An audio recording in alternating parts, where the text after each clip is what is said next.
In this video, I'm gonna teach you how to change Siri to Jarvis. It's a very easy process, so make sure to follow along. You can change Siri to whatever you wish, including the option to say Jarvis when you want to do a request. So in order to change Siri to whatever custom voice prompt you want to use, go into the settings and go into the accessibility category. Inside of accessibility, one of the options here is going to be vocal shortcuts. So under the speech category, you will find vocal shortcuts. This is a new feature that allows you to say whatever action, whatever phrase, whatever word, and bring up Siri. Make sure that it is enabled and you will have to set up a new one. So tap add action.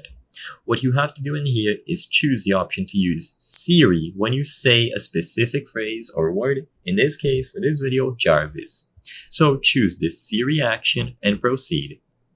Make sure that you type it out here, so add a speakable phrase that is unique to this action, and once you have it set up like that, it is going to ask you to repeat the phrase 3 times. This is to make sure that you don't do any accidental inputs and that it is able to recognize your voice. So say Jarvis loud and clear 3 times in a row.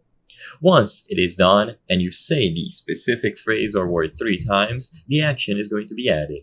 As long as the vocal shortcuts have been enabled, when you say this particular thing that you set up, in this example Jarvis, it should bring up Siri because the action of saying Jarvis activates Siri, and then you can use it to take your requests. Keep in mind that to my knowledge, after you do this, it is going to disable the option to use Siri by saying hey Siri, but depending on the version that you try this on, this might have been fixed. I hope I was able to help you on how to change Siri to Jarvis. If this video helped you, please be sure to leave a like and subscribe for more very easy tips. Thank you for watching.